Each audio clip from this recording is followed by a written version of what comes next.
Welcome back everyone. So today in this tutorial we're going to be going over how to make split paths for custom tracks for like city-like style tracks and for different modes like break the targets or battle tracks. Like in this case this is a battle track I've made.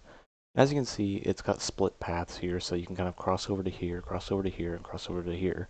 You have this big ol' loop that you can go out of that you can fly out of. And basically I'm going to go through two different examples.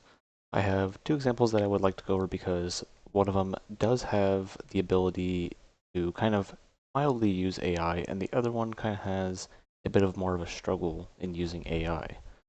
So we're going to go over both of those options today. And the reason that I bring up the whole thing about the AI be able to be playable on certain tracks is because in this case, because of the way this one is designed, this is basically not going to allow the AI. So what's going to happen is they are going to drive on the straight lines and kind of crash into the walls and basically not be able to go around like they are in some of the other tracks. So like in this track, since it is mostly based off of a oval-ish rectangle, they can kind of go along the whole sides here, and sometimes they will take some of the split paths, but most of the time they will end up just driving off to some degree taking themselves out. So do keep that in mind. But mainly for the whole purpose of this is to have like multiplayer local sessions with friends playing Capsule Clash and even modes like Break the Target. So what you want to do is you can do it off of a 5-point basis, but it's recommended to do it off of a 7-point basis specifically because it gives you more freedom and allows you to do a little bit more. So either 6 or 7, but you want to go ahead and just add them in. So I'll add them in like so. And we will use this as our endpoint. So what we're going to do is we're going to kind of leave these. We're going to leave these here. I'll put these more centered towards the middle, bring them in a bit more, and then we're going to just simply drag this one in the middle down. What I like to do at this point is what you want to do is from this middle point, go ahead and place 2 more points. This way, this is going to be your end piece, and this is going to be your road piece, your main road piece. So I'm going to make this a little bit straighter, so something like that. And you can even add a little extra. Actually, you are going to need an extra, so add in 4 coming out. So you after that middle point, add 3, and therefore you should be pretty good there. So now go over to the error in the point section and go ahead and mark this as error, mark this as error, mark this as error. This spawn down here, mark this one as error, and as well as this one right here. Once you've done that, you will see. Oh, and you could also mark this one as an error too. Now you'll see that we are left with a small portion like this, and you'll see that the track is kind of split off like this, and you're like, well, why do that? Because now you can't cross over. Well, here's how we're going to fix this issue. Once you have this set up here, what you're going to want to do is because of the way the point system works, I'll try to explain this best I can. Basically, this point right here, if this kind of intersects the next point or goes past the next point, what will end up happening is you'll kind of have this weird visual glitch that will kind of happen, and it'll kind of make the road like black, flicker and like flash. So what you're gonna want to do is take this point here and move this up past the. I want to say this is like the 3rd point here because this is what This is our outer point. So just keep it past the starting road point here. So this one was over here. So simply just drag it over past this point. Anywhere past this point, preferably right in front of it, just so you don't lose track of it too far. And what you're going to want to do is just bring this over all the way till it's touching. And now you've got a perfectly good road that you can run onto. Now, all we're going to do is we are going to slide this over. So first you want to bring this point back. It could be anywhere. It can even be over past here, just so you kind of know that this is intersecting. However you want to organize it. And then just simply bring your point all the way till it is touching.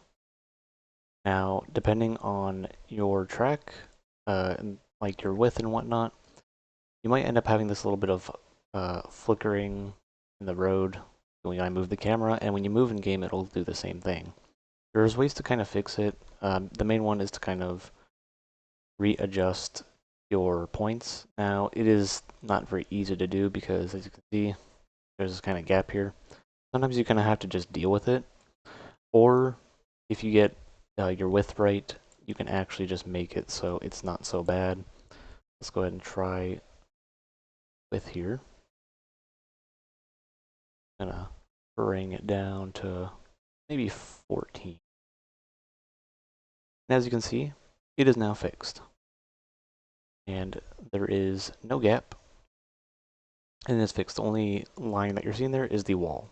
So sometimes you just gotta play with the size of the track. So depending on how you want to do it, you just gonna have to play around with the width and the points.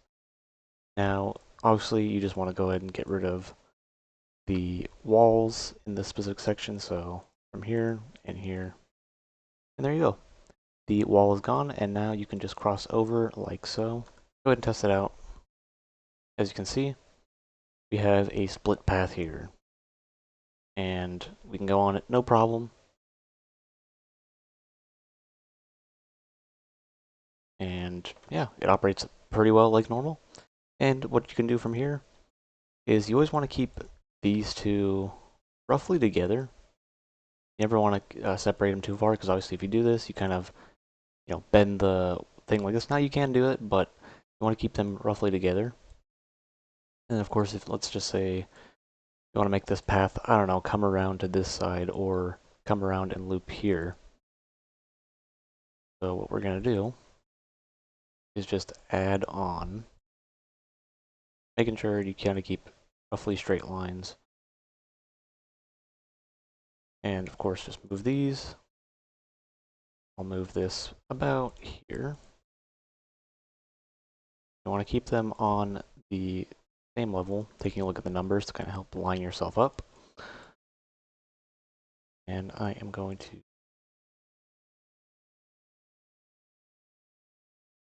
fix up a little section here. Pretty rough, but just something that you can kind of use.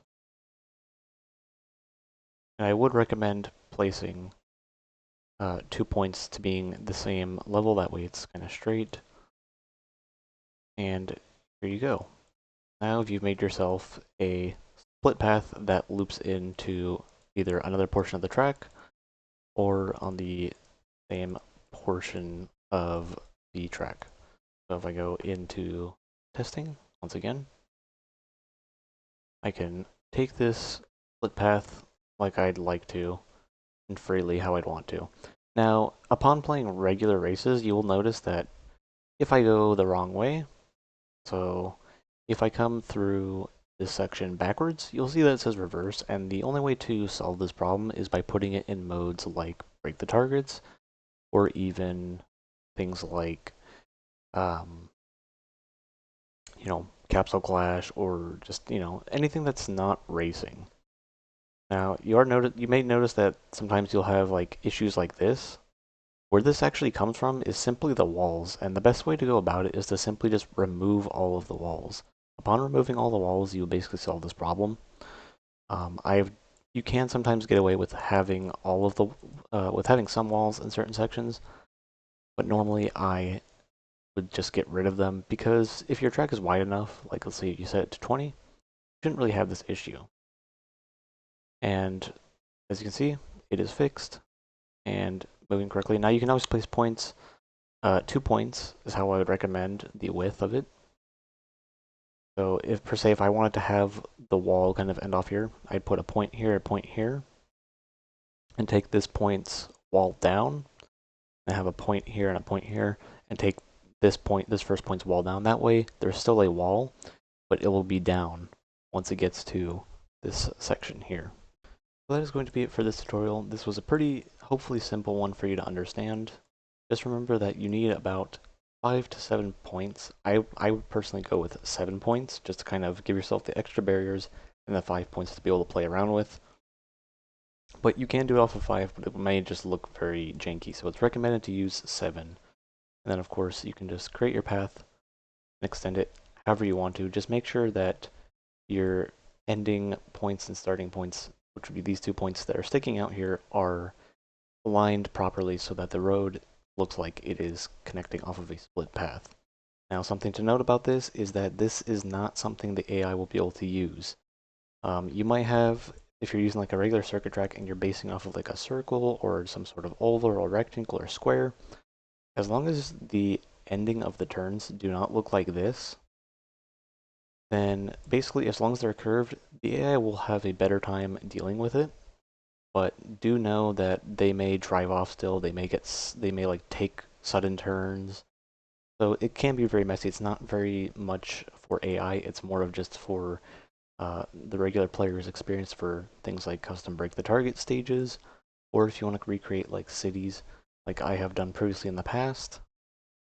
But that's pretty much how you want to do it. So I hope this tutorial helps and hopes to allow you maybe do something a little creative. It's not too hard to do once you get down with kind of the method of doing it. You can get it pretty easily and you can kind of play around with it and do it pretty. So that's going to be it. If you have any other questions or any other tutorials you'd like to see, please look in the playlist below and leave a comment down below if you have any questions, and I will try to answer them the best I can. Anyways, I will see you guys in the next tutorial.